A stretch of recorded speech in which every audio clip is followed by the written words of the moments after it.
Okay guys, ஒரு நம்ம order போட்ட போயா மைக் இன்னைக்கு அமேசான் வந்து இன்னைக்கு டெலிவரி ஆகிடுச்சு. ஸோ இனிமேலேருந்து நம்மளோட வாய்ஸ் ஓவரில் ஒரு அப்கிரேட் ஆகுது நீங்கள் நினச்சிக்கலாம். ஏன்னா ஒரு 1000 rupees ஸ்பெண்ட் பண்ணி இந்த மைக்கை நான் ஆர்டர் போட்டிருக்கேன். அதுக்கான ஒர்த்தை இது வந்து உண்மையிலே நிறைவேற்றிருக்கு நான் சொல்லணும். கூட வந்து இது கூட அந்த இதை பிரிச்சுட்டேன். ஸோ அதனால் உங்களுக்கு இதை ஃபுல் ஃப்ளெஜான அன்பாக்சிங் உங்களுக்கு இது இருக்காது. பட் ஓகே, இதுக்குள்ளே இருக்கிறதில் நான் அதிகமாக எதுவும் யூஸ் பண்ணி பிரிக்கலை.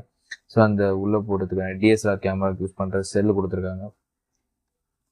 ஸோ அதோட ஒரு பவுச் கொடுத்துருக்காங்க. ஓகே, பவுச் கொடுத்துருக்கிறது ஒரு நல்ல விஷயம்தான். ஒரு 1000 rupees ஸ்பெண்ட் பண்ணும்போது அதுக்கான ஒர்த்தை அவங்க சாட்டிஸ்ஃபை பண்ணியிருக்காங்க நான் சொல்லுவேன். ஒயர் எனக்கு தெரிஞ்ச அந்தளவுக்கு ஒரு குவாலிட்டியான ஒயர் இல்லை. பட் ஓகே, ஆனால் ஒயருடைய நீளம் உண்மையிலேயே செம்ம அதிகங்க. அதாவது நம்ம தின மேலே இருந்து கூட வீடியோ எடுக்கலாம், ஷூட் பண்ணலாம். ஸோ அந்தளவுக்கு ஒரு லென்த்தான ஒயர். நம்ம பயிர்தாப மாதிரி வீடியோஸ் கூட போடலாம். கிட்டத்தட்ட ஒரு இருக்கும், எனக்கு தெரிஞ்சே ஒரு 6 அடி இல்லை 7 அடி இருக்கும் போல ஒயர். ஸோ அப்புறம் அந்த மேலே மாட்டுறதுக்கு நாய்ஸ் ரெடியூஸ் பண்ணுறதுக்கு பஃப் கொடுத்துருக்காங்க. ஸோ அவ்வளோதான், இதுக்கு மேல்பட்டு எதுவும் கொடுக்கல. ஸோ அப்புறம் அந்த யூசர் மேனுவல், கார்ட்ஸ், ஸோ இதெல்லாம் வந்து ரெகுலராக கொடுக்குறோம். ஸோ இனிமேட்டு வந்து நம்ம வீடியோஸ் வந்து ஒரு என்ஹான்ஸ்மெண்ட்டோட உங்களுக்கு பப்ளிஷ் ஆகும் சொல்லிட்டு நான் ஃபீல் பண்ணுறேன். ஸோ இந்த சேனலை மறக்காமல் நம்மளுக்கு ஒரு சப்ஸ்கிரைப் அண்ட் லைக் பண்ணிட்டு உங்கள் ஃப்ரெண்ட்ஸுக்கு ஷேர் பண்ணுங்கள்.